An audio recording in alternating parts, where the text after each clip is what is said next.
สวัสดีวันนี้เราก็จะมาเฮ็ดเค้กบราวนี่ให้รีวิวการเฮ็ดเค้กบราวนี่ให้เบิ่งเนาะนี่เราเป็นสูตรเป็นเฮ็ดมาแบบสำเร็จรูปให้เขาเลยมันจะเป็นโถเองสิเนาะ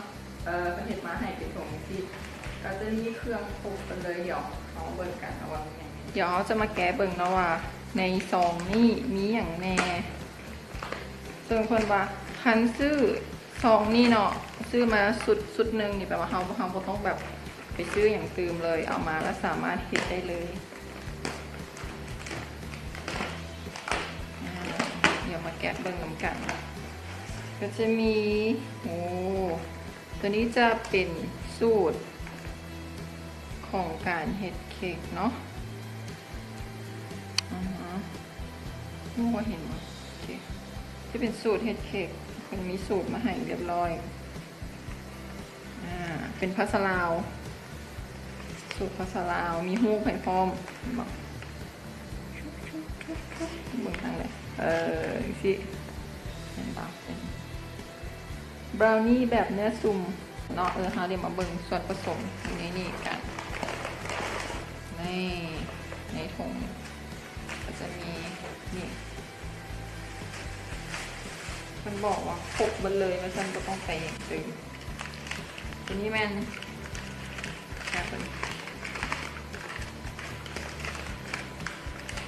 ค่อยๆแกะพอเขาหัวมันเป็นอย่างไข่ข้าก็เลยมีไข่มาให้พร้อมเลยน้ำมันมากับวานิลาแล้วก็มีน้ำตาลช็อกโกแลตแล้วตอนนี้เป็นผงโกโก้เกี่ยวมาให้ครบเลยแต่ว่าเขาก็ต้องเวี่ยงเลยเดี๋ยวเขาชิมมาเฮ็ดได้ดีเนาะจะบอกว่าในส่วนผสมตัวนี้เราสามารถเฮ็ดได้ทั้งหมดประมาณ2 ปอนด์ว่าท่านเดี๋ยวเขามาเริ่มกันเลย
หน้าตาของมันก็จะเป็นแบบนี้เนาะเดี๋ยวเราไปเข้าเตาอบกันเลย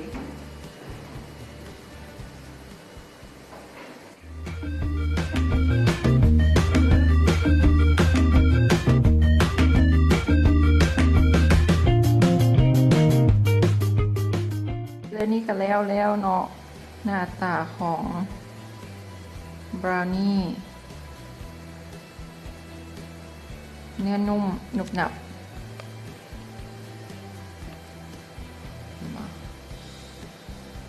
หน้าตามันอาจจะบงามปานใดนะเพราะว่าเขาใส่พิมพ์ที่ว่าหมกไฟงามกับบางคนเนาะอาจจะใส่เป็นตัวพิมพ์ที่ว่าเห็ดคัพเค้กอย่างนั้นก็ได้มันก็สิงามกว่านี้นะเข้าไปเบิ่งอยู่ในซื้อเพจคนตามนี้เลยเด้อนี่ซื้อเพจเข้าไปสั่งซื้อน้ำเพิ่นได้เนาะ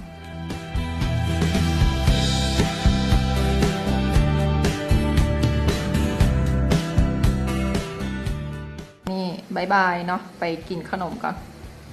แซ่บหลายรีวิวไปแล้วเขากินแบบพร้อม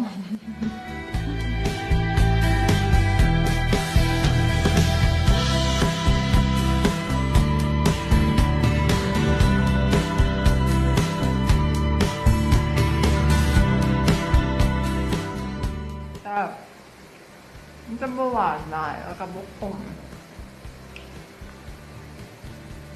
เป็นเนื้อแบบกรอบนอกนุ่มใน